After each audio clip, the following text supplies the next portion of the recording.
سے پہلی جو بات ہے وہ یہ ہے کہ 27 رجب کا معراج ہونا یہ یقینی نہیں ہے، کیونکہ معراج کے بارے میں صحابہ کرام کے درمیان بھی اختلاف رہا تھا۔ چند صحابہ کہتے تھے کہ 27 رجب ہے، کچھ صحابہ کہتے تھے کہ ربیع الاول میں تشریف لے گئے تھے، کچھ نے کوئی اور مہینہ بتایا۔ دوسری بات، نبی کریم صلی اللہ علیہ وسلم کا عشق اور آقا صلی اللہ علیہ وسلم کی محبت صحابہ کرام سے زیادہ کسی کو نہ تھی، نہ ہے، نہ ہو سکتی ہے۔ ٹھیک ہے، تو اگر اس رات کی ایسی کوئی خاص اہم عبادت ہوتی، اس رات کی کوئی ایسی خاص بات ہوتی جیسا کہ آج کل بتایا جاتا ہے، تو وہ صحابہ کرام سے ضرور ثابت ہوتی۔ آج کل کہا جاتا ہے معراج، شب معراج 27 رجب المرجب کا روزہ رکھنا، شب معراج میں فلاں نمازیں، اتنی رکعتیں، ان میں یہ صورتیں اور ایسی دعا ویسی دعا۔ دیکھیں، یہ نہ نبی صلی اللہ علیہ وسلم سے ثابت ہے، نہ صحابہ کرام سے ثابت ہے، نہ صحابہ کے شاگردوں، تابعین، تبع تابعین سے ثابت ہے، نہ ہمارے فقہاء، اولیاء، بزرگ صالحین، کسی سے بھی ثابت نہیں۔ رجب کا مہینہ اگر آپ اس میں عبادت کرتے ہیں خوب کریں، لیکن کسی ایک رات کو مخصوص کرنا کیونکہ آقا صلی اللہ علیہ وسلم اور صحابہ کرام فقہا سے ثابت نہیں ہے، چنانچہ اگر آج ہم کسی رات کو ایسے مخصوص کریں گے تو یہ بدعت ہوگی۔ کل بدعت ضلالہ، ہر بدعت گمراہی ہے، وکل ضلالۃ فی النار، ہر گمراہی جہنم میں لے کے جانے والی۔ تو کیونکہ آقا صلی اللہ علیہ وسلم سے ثابت نہیں، صحابہ کرام رضی اللہ تعالیٰ عنہم سے اس رات میں کوئی خاص عبادت ثابت نہیں ہے، اس لیے ہم بھی اس کو اپنا معمول نہیں بنائیں گے اور ہم اس میں کچھ بھی خاص نہیں کریں گے۔ جیسا کہ میں نے پہلے عرض کیا کہ 27 رجب المرجب کا معراج ہونا یقینی طور پہ ثابت بھی نہیں ہے، بلکہ اس میں کئی اقوال ہیں فقہا کے، اس لیے تو بہرحال معراج پہ کچھ باتیں، کچھ گفتگو، چند معروضات ہم نے پچھلے جمعے کہے سنے، اللہ تعالیٰ ان پہ بھی عمل کی توفیق عطا فرمائے۔ کچھ باتیں آج عرض کرنے جا رہا ہوں، وقت مختصر ہوتا ہے، تو آپ حضرات اگر توجہ سے بیٹھیں گے تو انشاءاللہ میں بھی اپنی بات صحیح طریقے سے کر سکوں گا اور آپ حضرات کو بھی سمجھ کے انشاءاللہ عمل میں آسانی ہوگی۔ نبی کریم صلی اللہ علیہ وسلم معراج کی رات جب جبرائیل علیہ السلام آئے، آقا علیہ السلام کو ساتھ لے کے جانے سے پہلے ایک مرتبہ شق صدر ہوا۔ شق صدر کہتے ہیں کہ آقا علیہ السلام کا سینہ چاک کیا گیا، آپ صلی اللہ علیہ وسلم کا مبارک دل نکالا گیا، اسے آب زمزم سے دھویا گیا اور اس کے بعد اس کو واپس رکھ کے سینے کو ویسے ہی بند کیا گیا۔ اس کو شق صدر کہتے ہیں، اور یہ شق صدر کا واقعہ آقا علیہ السلام کے ساتھ ایک مرتبہ بچپن میں بھی پیش آ چکا تھا، جبکہ آقا صلی اللہ علیہ وسلم حلیمہ سعدیہ کی پرورش میں تھے، ان کی کفالت میں تھے۔ حلیمہ سعدیہ جب آقا صلی اللہ علیہ وسلم کی پرورش فرما رہی تھی، تب جو کہ شیمہ حلیمہ سعدیہ کی بیٹی، آقا صلی اللہ علیہ وسلم کی رضاعی بہن، دودھ شریک بہن، جو حلیمہ سعدیہ کی حقیقی اولاد تھی، آقا کی دودھ شریک بہن تھی، ان کے ساتھ نبی کریم صلی اللہ علیہ وسلم کھیلنے جا رہے تھے، تب جبرائیل اور میکائیل علیہ السلام آئے، آقا صلی اللہ علیہ وسلم کو لٹایا، سینہ چاک کیا، آب زمزم ان کے پاس تھا، اس سے آپ کے قلب اطہر کو دھویا گیا، واپس رکھ کے سینے کو بند کیا گیا۔ یہ واقعہ ایک مرتبہ بچپن میں بھی پیش آیا اور یہ شب معراج بھی پیش آیا۔ اب اس سے ایک بات ہمیں یہ سمجھ آتی ہے کہ نبی کریم صلی اللہ علیہ وسلم کے جسم اطہر سے پاک کوئی جسم ہو سکتا ہے؟ آقا علیہ السلام کے قلب انور سے منور کوئی دل ہو سکتا ہے؟ آقا کے مبارک سینہ سے پاک سینہ کوئی ہو سکتا ہے؟ آقا صلی اللہ علیہ وسلم کے دل سے زیادہ نورانی کوئی دل ہو سکتا ہے؟ اس کے باوجود معراج میں جانے سے پہلے آقا کے مبارک دل کو نکال کے زمزم سے دھویا جا رہا ہے۔ اس سے کیا سمجھ آتی ہے؟ اس سے سمجھ یہ آتی ہے کہ جب اللہ تعالیٰ کے سامنے سجدہ کرنا ہے، جب اللہ کی عبادت کرنی ہے، تو جب آقا صلی اللہ علیہ وسلم کا کہ جن کے دل سے پاک کوئی دل ہو نہیں سکتا، جن کے دل سے منور کوئی دل ہو نہیں سکتا، جن کے دل سے صاف کوئی دل ہو نہیں سکتا، جن کے دل سے روشن کوئی اور دل ہو ہی نہیں سکتا، جب معراج کی رات اس دل کو بھی زمزم سے دھویا جاتا ہے، تو جب ہم اللہ کے گھر میں آتے ہیں ہمیں بھی اپنے دل کو ایسے ہی پاک صاف کر کے آنا چاہیے۔ غیر اللہ سے، اللہ کے ساتھ شرک سے، گناہوں سے، اپنے دلوں کو بغض، کینہ، حسد سے، عداوت اور دشمنی سے، برائی کے خیال سے پاک کر کے اللہ کے گھر میں آنا چاہیے۔ اور اس کا کیا طریقہ ہے؟ ان اللہ یحب التوابین ویحب المتطہرین، اللہ تعالیٰ توبہ کرنے والوں کو بھی پسند کرتا ہے، اللہ پاک صاف رہنے والوں کو بھی پسند کرتا ہے۔ اللہ نے ان دونوں چیزوں کو اکٹھے بیان کیوں کیا؟ یہ مجھ جیسے طالب علم کو اس سے یہ سمجھ آتی ہے کہ جو توبہ کرتا ہے اس کا دل پاک ہوتا ہے، جو طہارت کرتا ہے اس کا جسم پاک ہوتا ہے۔ اور اللہ ان لوگوں سے محبت کرتا ہے جو اپنے دلوں کو بھی پاک رکھتے ہیں، اپنے جسم اور وجود کو بھی، اپنے کپڑوں کو بھی، اپنی جگہوں کو بھی پاک رکھتے ہیں۔ تو معراج میں سب سے پہلے شق صدر ہوا، سینہ مبارک کو چاک کر کے قلب اطہر کو دھویا گیا۔ یہ پیغام تھا قیامت تک آنے والے تمام مسلمانوں کے لیے کہ اپنے دلوں کو پاک صاف رکھنا ہے، اپنے دلوں کو پاک صاف رکھنا ہے۔ تمہاری عبادتیں اس وقت درجہ کمال اور درجہ قبولیت کو پہنچے گی جب تمہارے دل پاک صاف ہوں گے، غیر اللہ سے پاک ہوں گے، اللہ کے علاوہ کوئی کچھ کر سکتا ہے اس خیال سے پاک ہوں گے، اللہ کے علاوہ کسی اور کی اللہ جیسی تعظیم جائز ہے اس خیال سے جب دل پاک ہوں گے، کسی کے ساتھ دشمنی کا دل میں خیال ہے اس سے جب دل پاک ہوگا، کسی کے بارے میں دل میں منافقت ہے اس سے جب دل پاک ہوگا، کسی کے بارے میں دل میں حسد ہے اس حسد سے جب دل پاک ہوگا، تب جا کے آپ کی عبادتیں درجہ قبولیت کو پہنچیں گی، اور تب ہی وہ عبادتیں آپ کی بخشش کا سبب بن سکتی ہیں، اور تب ہی وہ عبادتیں میزان میں بھاری ہوں گی، وگرنہ نہیں ہوں گی۔ سب سے پہلا جو معراج میں کام کیا گیا وہ یہ شق صدر تھا۔ آقا صلی اللہ علیہ وسلم کے قلب اطہر کو زمزم سے دھویا گیا تھا۔ پھر اب معراج کے سفر میں نکل پڑے ہیں۔ اب معراج کے سفر میں بڑے عجائب و غرائب اللہ تعالیٰ نے آقا کو دکھائے۔ آقا صلی اللہ علیہ وسلم کو اللہ نے جنت کی بھی سیر کرائی ہے، آقا صلی اللہ علیہ وسلم کو اللہ تبارک و تعالیٰ نے جہنم بھی دکھائی ہے، جنتیوں کے احوال بھی دکھائے ہیں، جہنمیوں کے احوال بھی دکھائے ہیں، جو گناہ گار ہیں کس گناہ کی کیا سزا ہے یہ بھی اللہ نے دکھائی ہے۔ ایسے تو نہیں آقا صلی اللہ علیہ وسلم اپنی امت کے لیے آدھی آدھی رات کو اٹھ کے رویا کرتے تھے۔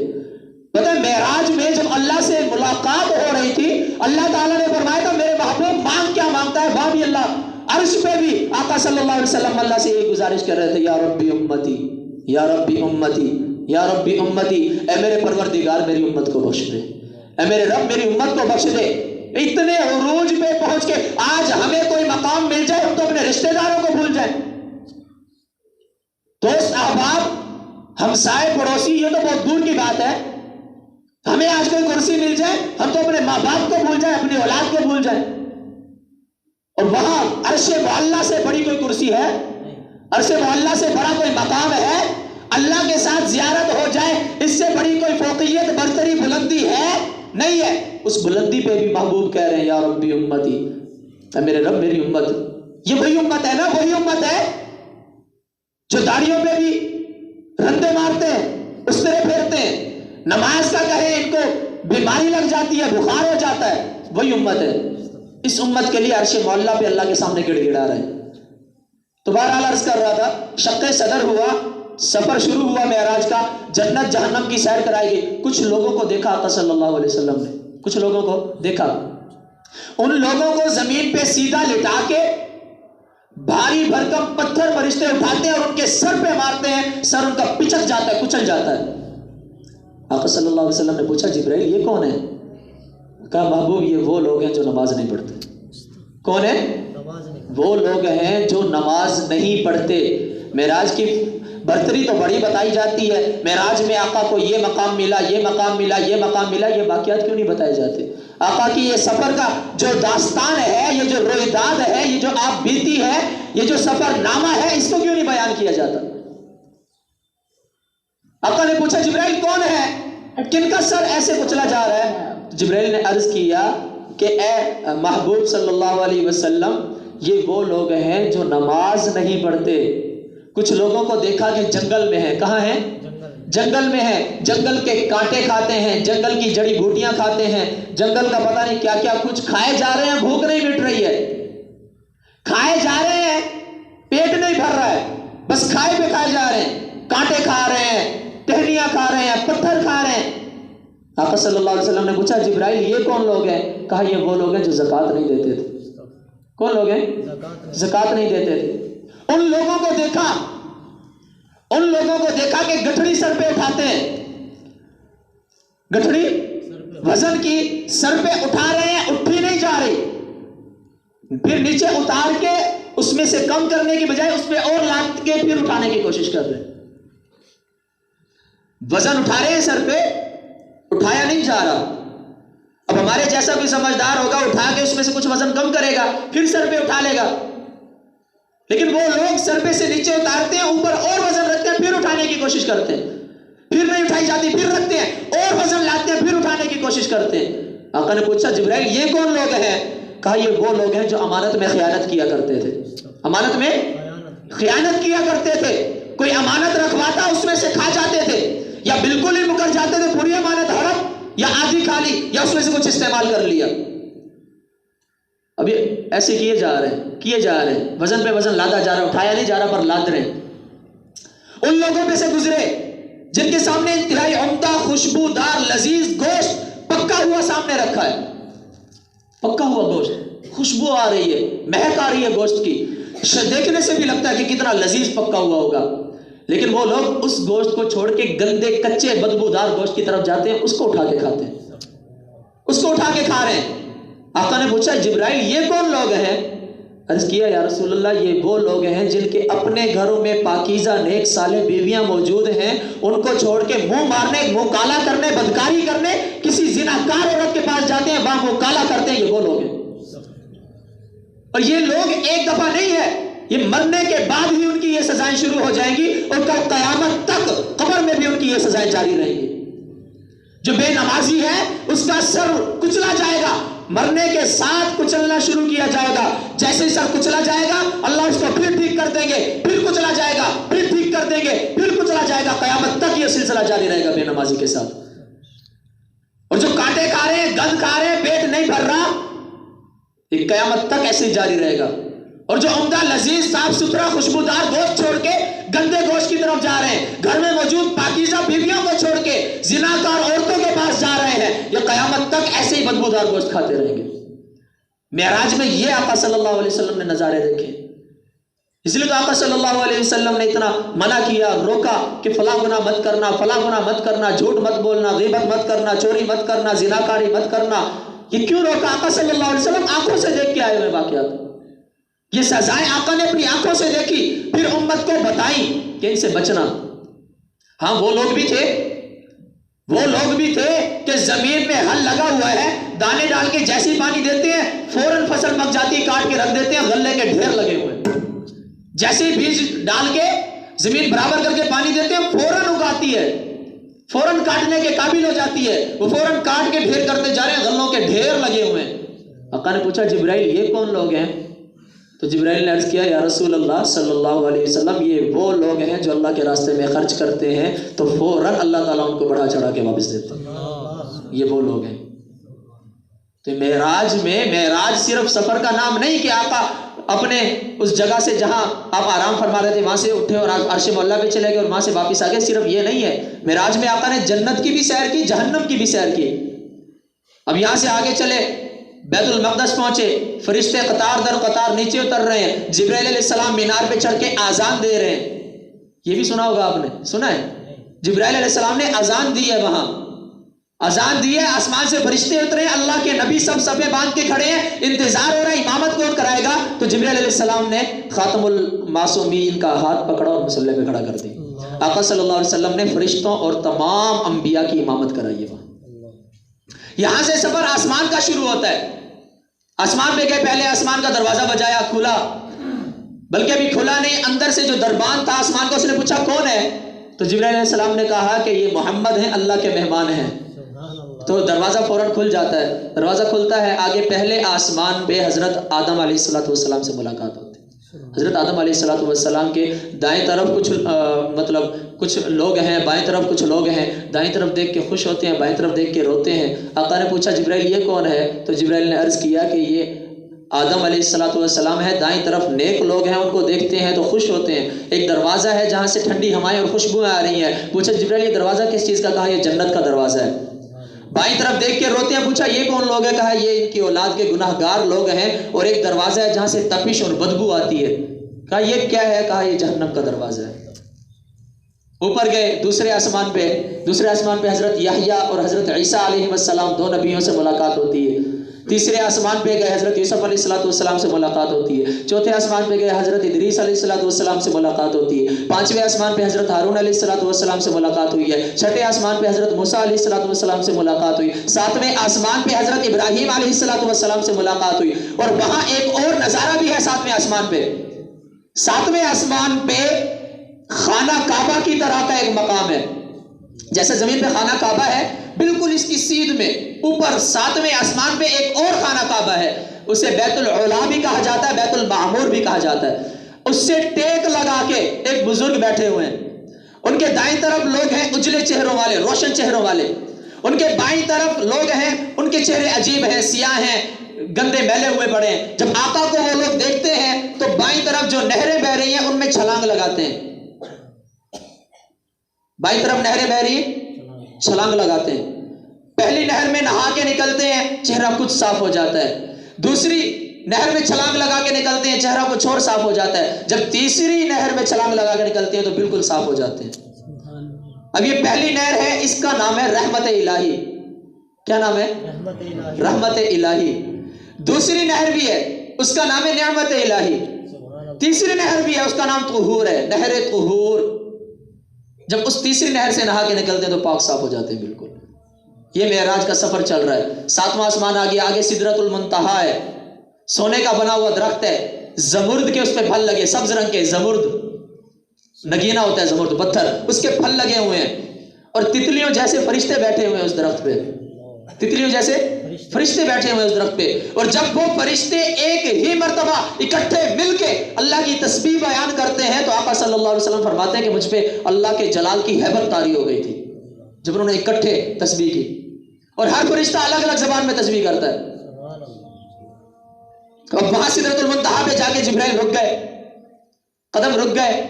کہا جبرائیل میں نے تو تجھے وفادار پایا تھا ابھی تک, اب کیا ہوا بے وفائی پہ اتر آیا, پیچھے کیوں آ رہا ہے, اب کیوں بے وفائی کرنے لگا؟ کہے یا رسول اللہ میری سرحد اور میری حد ادھر تک ہے, اگر یہاں سے ایک قدم بھی آگے بڑھایا تو میرے پر جل جائیں گے. کیا جل جائیں گے؟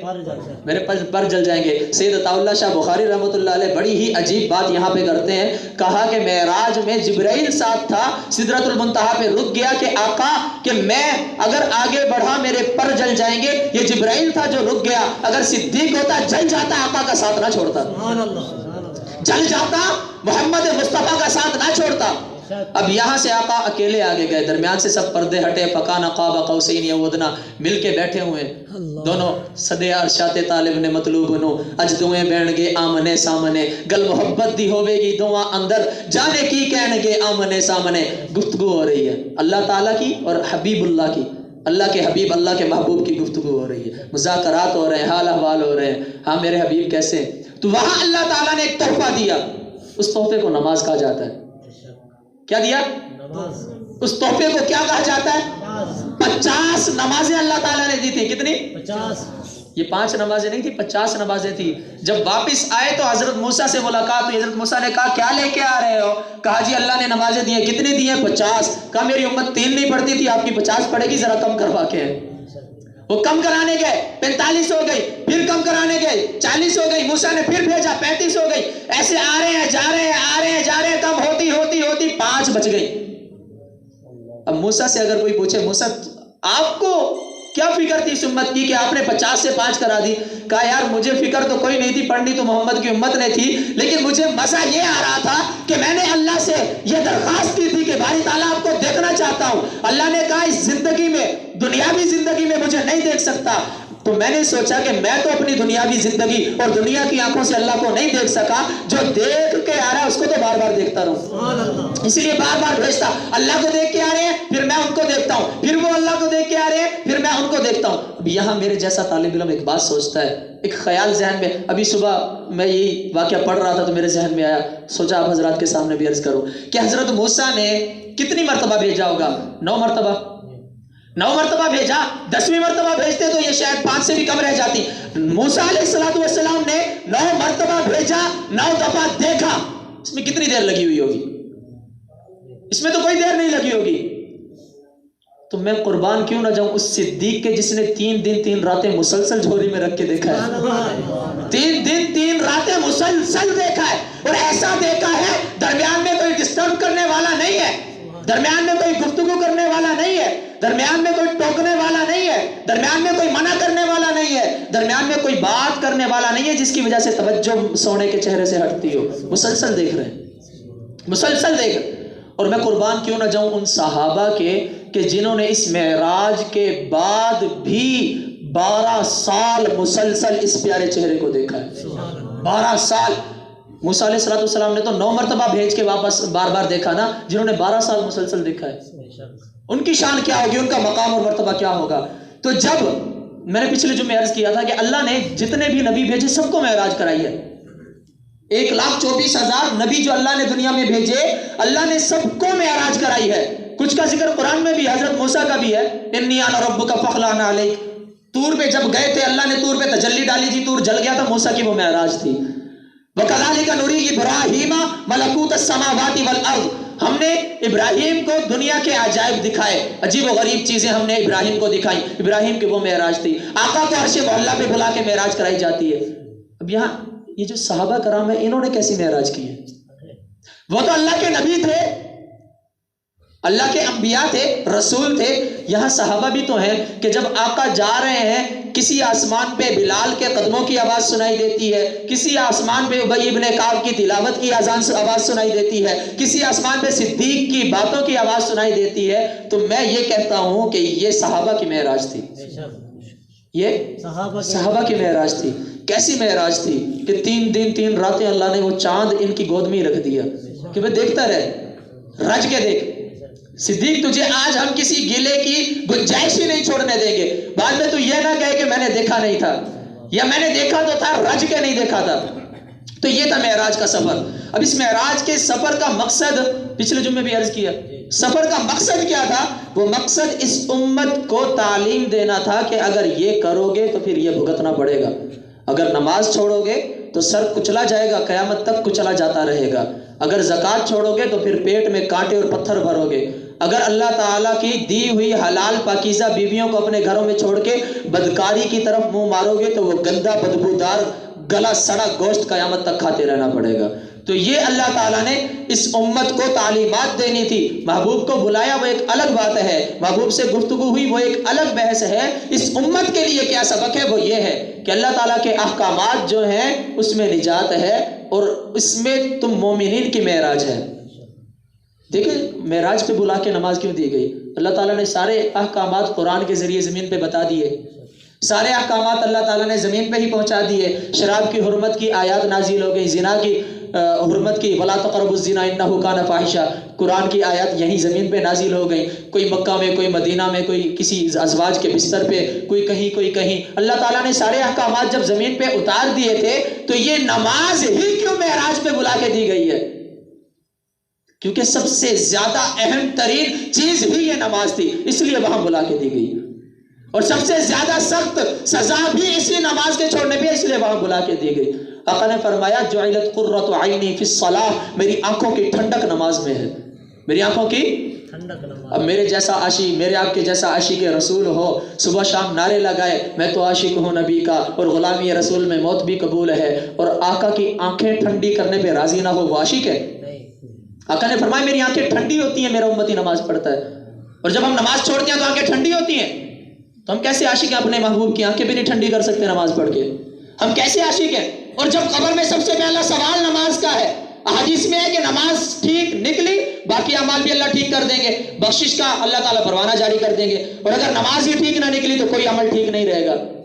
جب سب سے اہم ترین سوال ہی یہی ہے, جب اس میں ہم ناکام ہو گئے, ہر طرف ناکامی ناکامی. من ترک الصلاۃ متعمدا فقد کفر, جس نے جان بوجھ کے نماز چھوڑی کفر کیا اس نے.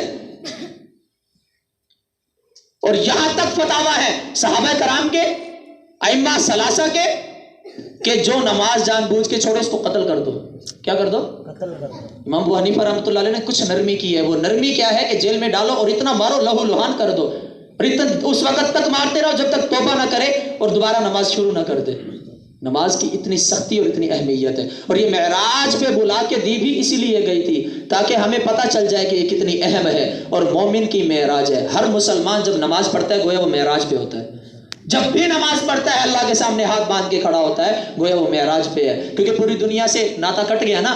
دیکھیں نماز کی جب ہم نیت باندھتے ہیں گفتگو حرام، ادھر ادھر دیکھنا حرام، کھانا پینا حرام، دنیاوی جتنے بھی کام ہیں سب حرام ہو جاتے ہیں، کیونکہ اس وقت اللہ کے روبرو کھڑا ہوتا ہے۔ یہ معراج ہے مومن کی نماز۔ باری تعالیٰ جو کچھ عرض کیا سمجھنے عمل کرنے کی توفیق عطا